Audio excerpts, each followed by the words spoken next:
Parte número 3. Entonces vamos a hablar de los tratamientos. Voy a ser muy concreto. Número 1. En general vas a encontrar mucho en la literatura sobre tratamientos que se promocionan mucho, algunos tratamientos que pueden resultar aparentemente beneficiosos por el uso de cierto tipo de tecnologías, pero lo más importante es que debemos hacer precisión en el control oncológico. Y vamos a memorizarnos esa palabra, control oncológico. ¿Y por qué? Porque acuérdense que las verrugas virales vienen siendo tumores de piel. Me está robando protagonismo. Bueno, porque me roba protagonismo.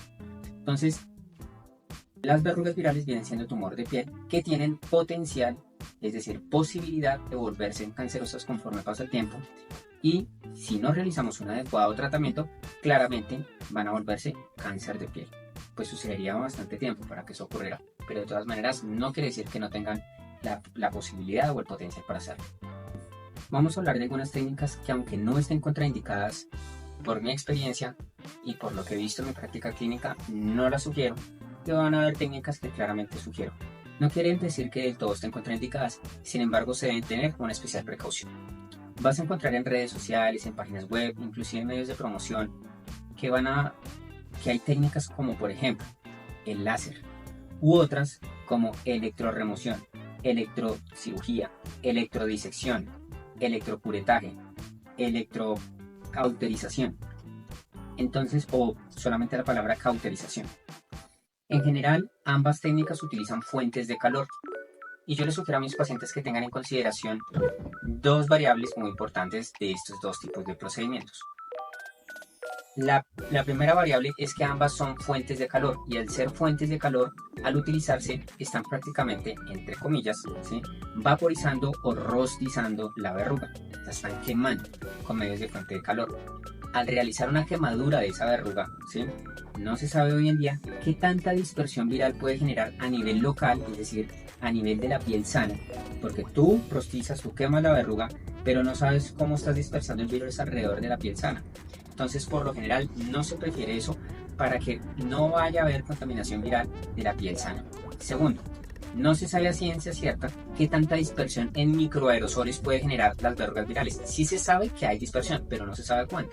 ¿Eso qué quiere decir? Que cuando estén utilizando el profesional de la salud cualquiera de estas técnicas, es decir, electro X, es decir, disección, remoción, cauterización, cirugía, electro o otro tipo de tecnologías como el láser, no se sabe qué tantas microaerosoles pueden quedar del virus de papiloma humano suspendidas en el aire, y si el profesional de la salud no tiene precaución de tener otro medio que esté aspirando ese vapor lo puede inhalar el paciente o el profesional de la salud o los auxiliares del profesional de la salud que estén ayudando en el procedimiento, y eso pudiera llegar a comprometer la vía aérea superior.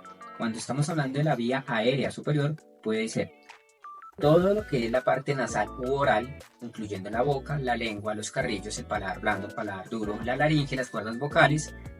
Y en ese sentido, pues creo que a ningún paciente, ni siquiera al mismo profesional, le gustaría estar comprometido, y por lo tanto preferimos que sean técnicas que no se aconsejen para la utilización de remoción de verrugas, ¿sí? Debe haber un medio que aspire, debe haber una máquina o un equipo que vaya aspirando el vapor si es que se llegan a utilizar ese tipo de técnicas, y el profesional de la salud y el paciente deben utilizar mascarillas N95. Una lunera, cascabelera, 5 pollitos y esta lunera. Bueno, aspecto número 2, súper importante.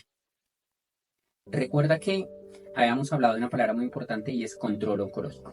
Control oncológico quiere decir que la verruga, al tener un potencial maligno a largo plazo, debemos asegurarnos que debemos eliminar la base de la verruga.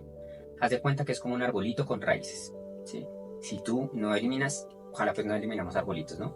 Pero si tú eliminas el arbolito, ¿sí?, el tronco, y dejas las raíces, existe una posibilidad que el arbolito siga creciendo de alguna forma u otra, y eso haga que persista pues, el arbolito, en este caso, que persista la verruga. Debemos realizar técnicas que hagan control de la base de la verruga. Si no limpiamos la base de la verruga, quitamos todas esas raíces, claramente esa verruga va a volver a salir.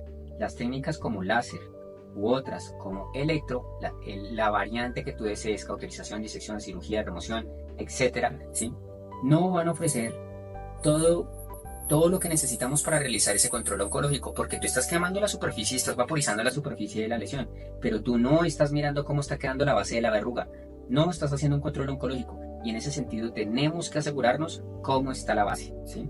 Es posible que tras realizar el procedimiento aparentemente se haya ido la verruga, pero ¿qué es lo que sucede? Si tú tienes una área en la cual realizaste este tipo de procedimientos como láser o electro, claramente la piel que estaba alrededor de la verruga hace un recubrimiento superficial, pero la base de la verruga está ahí, ella no se ha ido. Y es decir, la piel que estaba alrededor de la verruga hizo un recubrimiento superficial cuando aparentemente sanó, pero la verruga sigue ahí.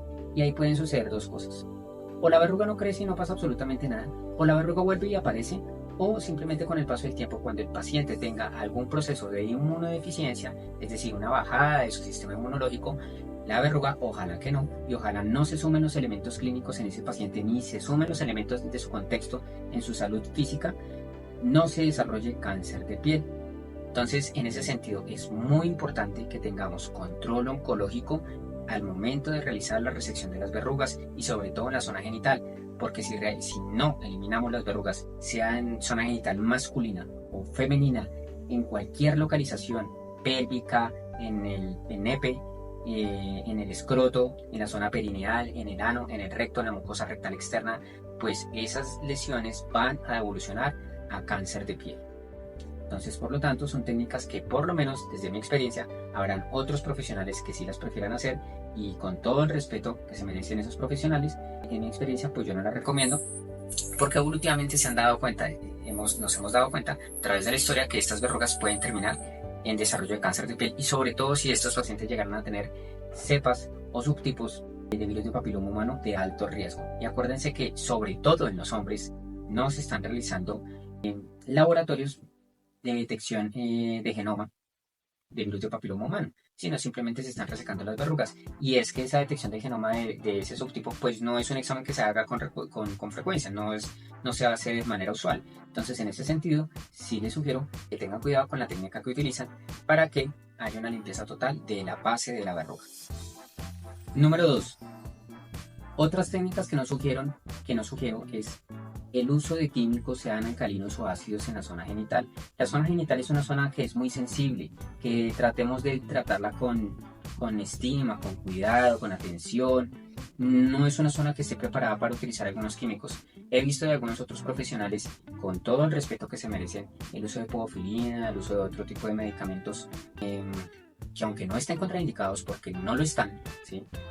Digamos que para verrugas ya muy grandes y muy extensas, con unas áreas importantemente comprometidas o muy delicadas, pues es preferiblemente no usarlas.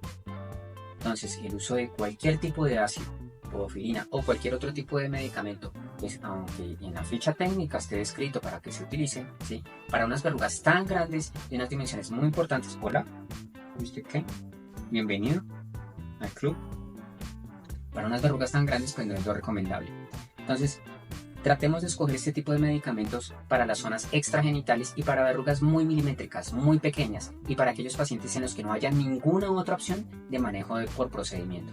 Aquellos pacientes en los que realmente sea difícil realizarles algún procedimiento por alguna condición médica que los contraindique, pero preferiblemente es mejor realizar el retiro definitivo de la verruga y no estar utilizando medicamentos durante mucho tiempo, porque usualmente estos medicamentos hay que paladear, acá utilizamos ese término, es estar utilizando el medicamento por mucho tiempo para este tipo de pacientes hasta que se resuelvan.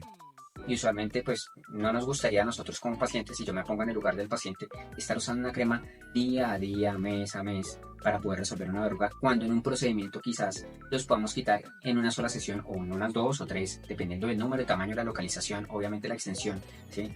Pero es mucho más eficaz realizar procedimientos que estar poniendo medicamentos. Ahora, es bien distinto cuando el paciente ya se ha realizado un procedimiento y queremos hacer un tratamiento complementario con medicamentos. Esa es otra condición totalmente diferente, en la que nosotros los dermatólogos sí usualmente usamos este tipo de medicamentos para que los pacientes no les vuelva a aparecer nuevas verrugas. Por favor, si llegan a tener este tipo de consideraciones con este tipo de medicamentos, es mejor que analicemos el tamaño, la localización y específicamente toda el área comprometida, porque puede generar complicaciones como quemaduras, irritación, que el paciente progrese con el número de lesiones y adicionalmente que le pierda confianza al profesional. Por otro lado, también tenemos que tener en cuenta que el uso de estos medicamentos tampoco hacen control oncológico, es decir, tú con el medicamento que estás aplicando en la verruga, estás quemando esa verruga, pero no estás viendo cómo está quedando la base de esa verruga y realmente no estás resolviendo la duda o la incertidumbre si se está haciendo un control oncológico. Aparentemente queda quemada la verruga, pero recuerden como les expliqué con las fuentes de calor, la piel que está alrededor de la zona de la verruga hace un recubrimiento por encima de donde estaba quemada la verruga. Es decir, que no sabemos realmente cómo quedó. Porque el paciente, una vez se le aplica los medicamentos o el paciente que está haciendo el tratamiento en casa, pues obviamente nosotros no estamos todo el tiempo detrás del paciente. No estamos mirando cómo va quedando la zona que fue tratada o la zona que el paciente está tratando con químicos. Entonces, en ese sentido, mi sugerencia es para los pacientes y asegúrense de hacerse procedimientos que hagan una eliminación definitiva y que el profesional vea que se eliminó la verruga y se eliminó sobre todo la base de la verruga, que quede una zona limpia. Y por último y menos importante, vamos a aprovechar este pequeño pedacito para recordar que existe una terapia que se llama inmunoterapia. En general hay dos medicamentos, está el Virosupril y está el 5-fluorouracilo. Son medicamentos que en dermatología, urología y ginecología usualmente los utilizamos para pacientes que tienen verrugas virales o cáncer de piel. En general su uso queda restringido al criterio de cada profesional, dependiendo de su contexto. No es lo mismo que aplicar químicos como mencionaba anteriormente. Tienen una característica biológica, es decir, un mecanismo de acción cada uno de estos medicamentos e incluso algunos de ellos se pueden utilizar intrauretrales cuando los pacientes tienen verrugas virales en el canal uretral o en algunas pacientes que tienen verrugas en la zona genital, pero como digo, son muy pequeñas, son muy milimétricas, o en algunos pacientes que inclusive tienen verrugas virales en zonas extragenitales que no tienen nada que ver con enfermedades de transmisión sexual.